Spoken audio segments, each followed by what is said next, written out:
माँ के पास आई है, माता कौशल्या के पास। अरे बेटी तू बन के वास्तव में क्यों तैयार होकर के आई है?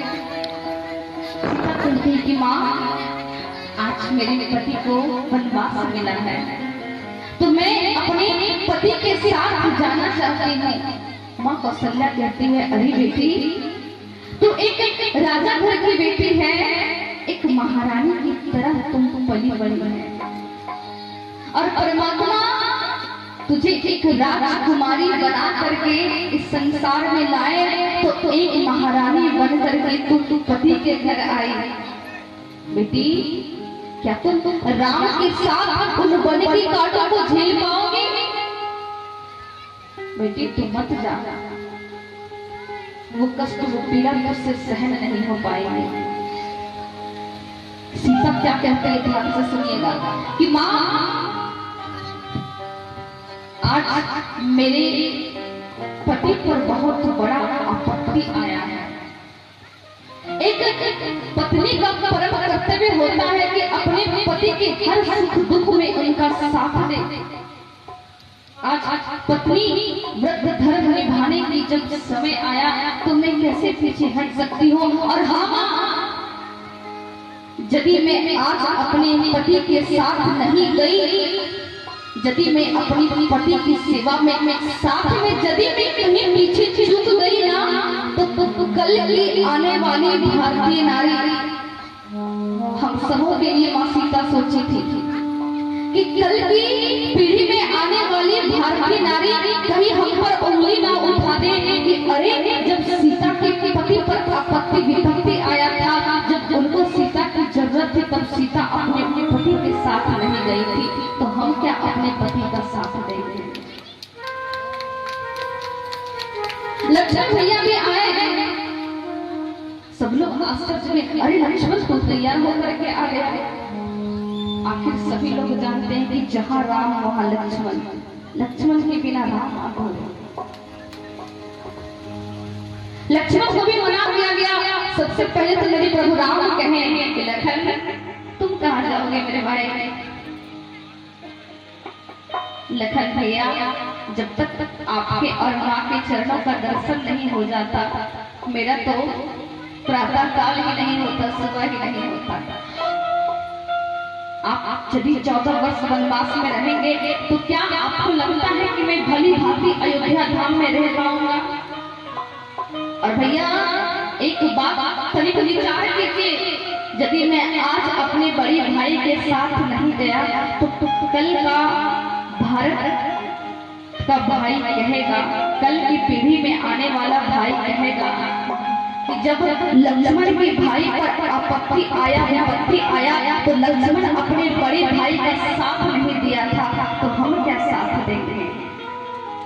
आज लक्ष्मण अपने भाई का फर्ज निभाने के लिए अपने बड़े भाई के साथ गया। हमें इससे ये शिक्षा मिलती है भगवत प्रेम में, तो क्या हम भी तो एक सीता के समान ही है ना अपने पति के साथ? लेकिन क्या एक सीता की भांति अपने धर्म को, अपने कर्तव्य को हम निभा रहे हैं? बिल्कुल नहीं निभा रहे हैं। अगर पति 2 बात बोले तो पत्नी 4 नहीं 8 सुना देगी। अगर यदि पति कहेंगे रात में की रात है तो पत्नी जबरन मनवा लेगी कि बोलो अभी दिन है। बेचारे पति लोग को बोलना पड़ता। भैया अगर बुरा लगे तो क्षमा कीजिएगा, पर ये वास्तविक बात है। तो ये हम सबों का परम कर्तव्य नहीं है। सप्ताह में 7 दिन होते हैं और उन 7 दिनों में मेरी मैया सब कम से कम 3 दिन तो जरूर उपवास करती है। कोई बृहस्पतिवार करती है, कोई सोमवार करती है, अरे राम राम राम, कोई तो शुक्रवार भी करती है माँ संतोषी की पूजा। और सबसे विशेष बात शिव चर्चा, काले के शिव के बनाए बहु शिव मानत। भैया मेरी बातों का गलत अर्थ मत लेना, मैं आपकी भावना को ठुकरा नहीं रही हूँ। अरे बहुत अच्छी बात है कि आप उनकी चर्चा करते हो, आपकी आस्था परमात्मा के प्रति है, लेकिन आप हृदय से थोड़ा बहुत विचार तो कर सकते हैं। यदि आप अपने पातिव्रत धर्म से कहीं पीछे हैं, और पातिव्रत धर्म के साथ हम सब स्त्रियों का एक और परम कर्तव्य होता है कि अपने घर में माता पिता और अपने सास ससुर की सेवा करना, अपने बड़े बुजुर्गों का मान सम्मान करना, सबका मान आदर करना। यदि आप अपने घर में सास से झगड़ा करके उनको 2-4 खरी खोटी सुना करके उनको रुष्ट करके जाओगी और जाकर के भजन करोगी, कथा सुनोगी, माला जपोगे, तो भगवान परमात्मा आपकी भक्ति से कभी प्रसन्न होंगे क्या?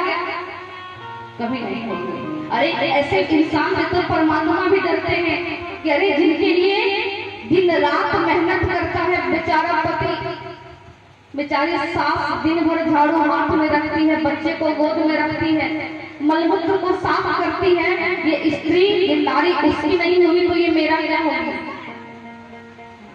इस बात को थोड़ा मंथन करिएगा, परमात्मा भी आपसे दूर भागेंगे। और यदि कहीं आप अपने पातिव्रत धर्म में सफल बने, यदि आपसे आपकी माता पिता सास ससुर बड़े बुजुर्ग यदि आपसे प्रसन्न रहे ना भैया, आप यदि भक्ति नहीं कर पा रही हो, आप यदि भजन नहीं कर पा रही हो, आपके पास यदि रुपया धन नहीं है, आप यदि तीर्थ नहीं जा पा रही हो ना, तो आपका सारा तीर्थ आपके घर में ही बन जाता है। परम पिता परमेश्वर आपसे घर से ही प्रसन्न हो जाएंगे, केवल आपको अपने कर्तव्य और धर्म को पालन करते हुए देखेंगे।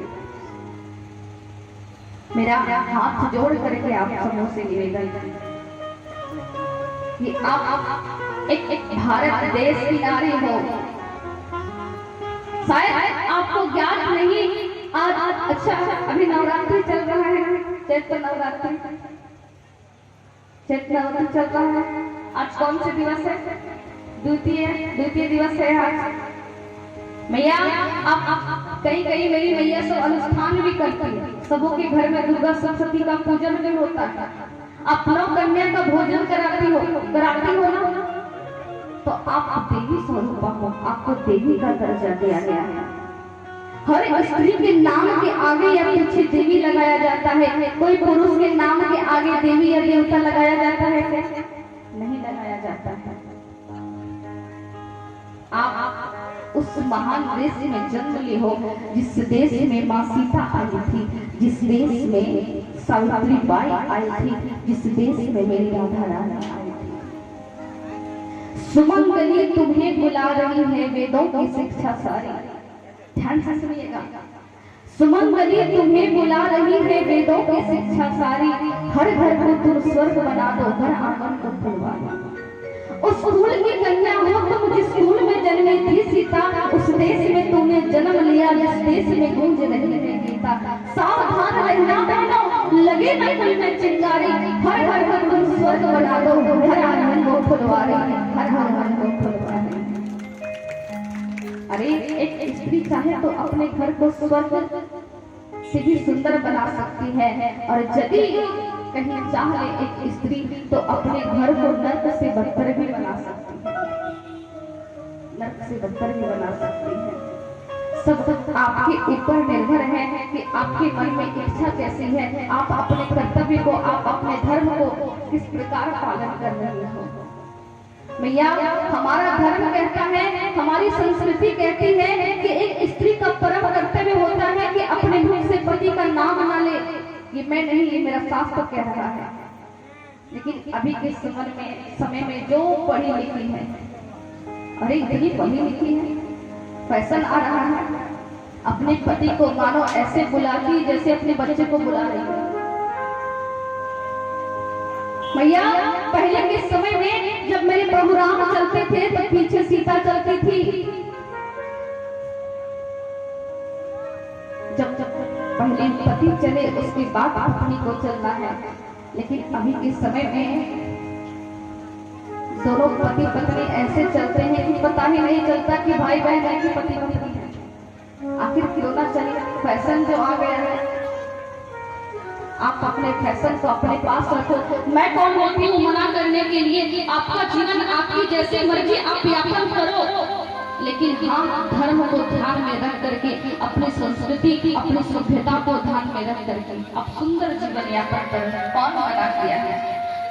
लेकिन यदि आप अधर्म के राह पर चलोगे तो परमात्मा हमें धर्म का रक्षक के रूप में स्वीकार किए हैं। तो ये मेरा परम कर्तव्य होता है कि मैं उस कार्य से आपको रोकूं।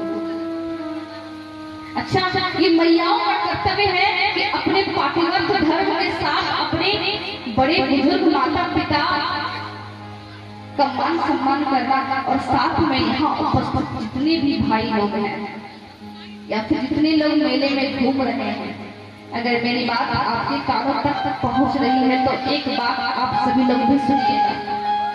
यदि एक पत्नी अपने पति की सेवा करती, उनके चरणों की पूजा करती, उनके अनुसार चलती है, तो एक पति का भी परम कर्तव्य होता है कि अपनी पत्नी को वो देवी का दर्जा दे, क्योंकि पत्नी तो देवी स्वरूपा होती है, वो आपकी अर्धांगिनी है। उनके बिना आप अधूरे हैं। आप अपनी पत्नी का तिरस्कार ना करें। इस संसार में दोनों की आवश्यकता है, पति और पत्नी दोनों की। यदि ये आपको मान सम्मान कर रही है तो आपका भी परम कर्तव्य बनता है कि आप उनका भी मान सम्मान करें और उनके अनुसार आप चलेंगे, और साथ में ही अपने माता पिता की भी सेवा करें। मेरा आप सबों से यही निवेदन है। अच्छा, मेरी मैया सब शिव चर्चा में एक भजन गाती है। शिव चर्चा का भजन मुझे भी एक याद आता है, आप सभी लोग भाव से गाना, और ये भजन तो अवश्य आप सभी लोग जानते होंगे, जरूर जानते होंगे।